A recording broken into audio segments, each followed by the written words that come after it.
আসসালামু আলাইকুম। আমি ডাক্তার সিজান সরকার। আমি আমার চেম্বারে আছি। আমার চেম্বারের নাম Mangal homeo herbal and veterinary complex. আমার পাশে যিনি বসে আছেন তার নাম জামাল, তার বাসা হচ্ছে বসুয়া। তিনি আমার দাদা ডাক্তার মহসেন আলী সরকার চতি, তার কাছে ওষুধ নিয়েছেন। আমার পিতা ডাক্তার মোহাম্মদ রেজাউল করিম রেজা সরকার, তার কাছে ওষুধ নিয়েছেন। এবং আমি ডাক্তার মোহাম্মদ ইমাম আল্লাজি সিজান সরকার, আমার কাছ থেকেও ওষুধ নেন। তিনি তার গৃহপালিত পশু ওষুধ নেন এবং তার পরিবারের জনগণের জন্য ওষুধ নেন, তার নিজের জন্য ওষুধ নেন। শোনা যাক তার মুখে কিছু কথা, শুনি তার মুখে কিছু কথা। হ্যাঁ, আমি আমার দাদার কাছ থেকে ওষুধ খাইছি এবং তার বাবার কাছ থেকে ওষুধ খাইছি, উপকার পেয়েছে। এবং সেই ছেলের কাছ থেকে ওষুধ খাচ্ছি, তাতে আমার উপকার পেয়েছে। আরও অনেকে লোক উপকার পায়। দাদার কাছে কত সাল থেকে ওষুধ নিয়েছিলেন? ওষুধ দুধের আগে থেকে খাই। দাদার কাছে যুদ্ধের আগে থেকে ওষুধ নিতেন? হ্যাঁ, দুধের আগে থেকে খাইছে। আর আব্বার কাছে? আব্বার কাছে এমন বছর 10-12 বছর বয়স।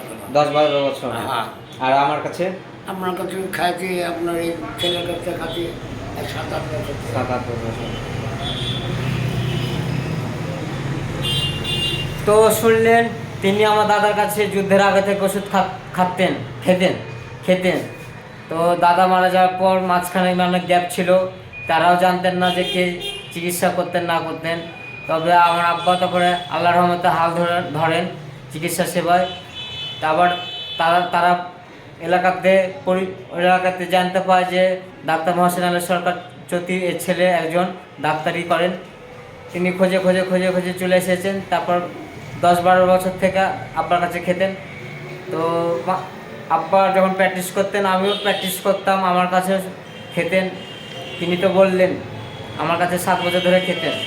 তো আব্বা মারা যাওয়ার পর এখনও তিনি আমার কাছেই ওষুধ খান। তাদের পারিবারিক কোনো সমস্যা হলে ওষুধ খান। তারা আমার যে চিকিৎসা করে এসেছিলাম আল্লাহর রহমতে বাসায় যেয়ে, তারপরে তাদের গৃহপালিত পশু আছে, গরু, ছাগল, ভেড়া, এগুলো আল্লাহর রহমতে ট্রিটমেন্ট করি।